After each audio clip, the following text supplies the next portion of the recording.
Well, hello again. Alrighty. Yeah, we got to keep. I'm going to do a little story today. I think by Liz Arman, a dear great friend of mine from down there to Newland, and this said, "Say things ain't what they used to be." If I can get the book open right. You're right. They to keep telling us we got move with the times, how all these modern inventions are improvements. Well, I don't entirely agree with that, and I'll tell you how. It's like this. A few weeks ago, my cousin Mary came in to see if I still had our grannies get double damask white tablecloth, what she always used to have up for the fast tea. Her pride and joy was, and Mary wanted to dress up the table nice for her little granddaughter's christening. She said she wanted to cover the table right over with granny's cloth, then lay a square pink one third across the middle as a setting for the christening cake. I promised to look out, and I would do it all up nice. But when I got out the chest of drawers, it was looking real Faust. Mine, there wasn't a wham or a rack in it. It was as good as when Granny used it. So I said to Alfred, when we go over the shop, I'll get a blue bag and a packet of robin starch. Then I'll give him a good boiling, then a rinse through with a blowing water and a dip in the starch. We went down the shop and I asked for a blue bag. The maid behind the counter didn't know what I was talking about. Said that they don't do blue bags no more. So I asked for a packet of robin starch, and she said that they didn't do that no more. There was another firm that did still starch, but they didn't keep it as there was no call for them, 'cause everyone want an easy care nowadays. I did have a tin of spray on starch though, so I thought I'd better have that. When we was coming home, I had a sudden thought. What do families do nowadays without a blue bag? 'Cause children are always getting stung with bees in the summer. What do they use if they haven't got a blue bag to put on the sting? Well, said Alfred, I seem to mind that there's some special ointment they do use. I believe it's called anti-hysterical cream. I suppose it's called that, says I, because I never knowed a child who yet had been stung who hadn't garmed and screeched like a whitnick. So that's a very good name for him. I boiled up the tablecloth and it come up very well, even though I couldn't rinse it in the blueing. But when I come to iron, there was a different kettle of fish. That there old spray starch out of the tin was some awkward to use. First of all, I got spraying all over my glasses. Then I got Alfred to spray while I ironed, and he pushed the button so hard it went all over the iron. And in the end, we gave up. The cloth didn't look too bad on the day when Mary laid the table with a pink cloth sideways in the middle, with pink streamers and ribbons and rosebuds. It looked real artistic. Mind you, Mary was always a bit arty.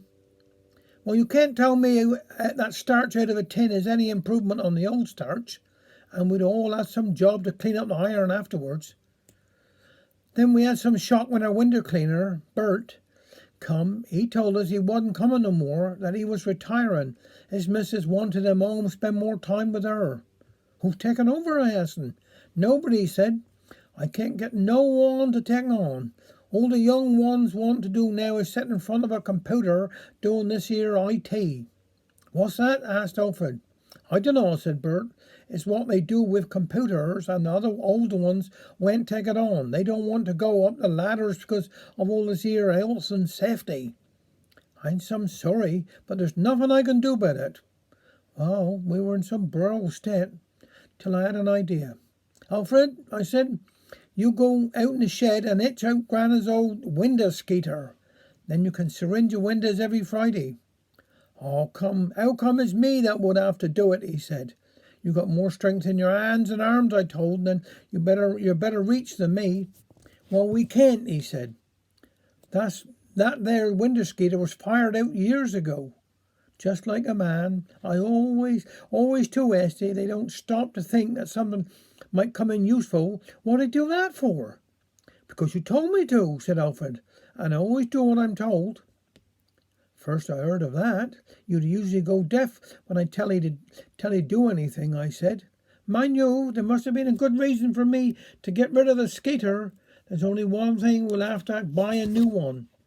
The next time we went into town, We made our way up to the hardware store. That's what used to be called an ironmonger's. I asked a young man there for a window syringe. He looked at me as if I was gone mazed, and he wanted to know what I intended to use it for. Why, to skate windows, to clean them, to wash them, I told him. I don't think he could understand what I was talking about. Upon that the boss come out, wanted to know what the trouble was. All I want, I said, is a window syringe to clean my windows. Oh, I'm afraid we don't have anything as antiquarian as that nowadays, he said. I suggest you buy a brush with an extending pole to reach your upper windows. This is much more up to date. I pictured Alfred getting his legs tangled up in a get pole and falling over, so I said, "No, thank you. I don't want a proper window skater."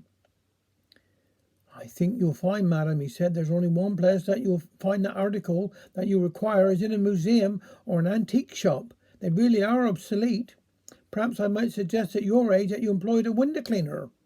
That made me see red. "Come on, Alfred," I told him. "Leave us go. I'm beginning to feel like an antique myself." I suppose there is moving with the times when we're told that perfectly useful things are obsolete.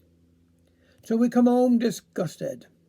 However, things have turned out all right. Me and Alfred were having a cup of tea after dinner the other day. We heard a rattling of ladders. Alfred said that sounded like a window cleaner. I'll go and see if it's ours. When he come back, Alfred was laughing like a pisky. "We got a window cleaner again, Sarah Ann. See who it is." And there he was, Bert, looking at me. "Hello, what's up?" I said. "Thought you retired." "So I had," answered Bert, "but my missus had lined up so many jobs for me to do that I found I was working harder than when I was window cleaning. So I told her I wasn't ready for full retirement yet, that I needed to break myself in easy. So I'm doing 3 days a week. I'll be able to clean your windows, same as usual." Afterwards I said to Alfred, "What will we do? We'll ask young Darren to keep his eye on for a skeeter when he's out delivering with his lorry, 'cause he must pass plenty of second-hand shops. We need to be prepared for when Bert retires again. You know, I don't think much of this here moving with the times. Can't get robin starch, can't get blue bags, and where have all the skaters gone?" Thank you very much.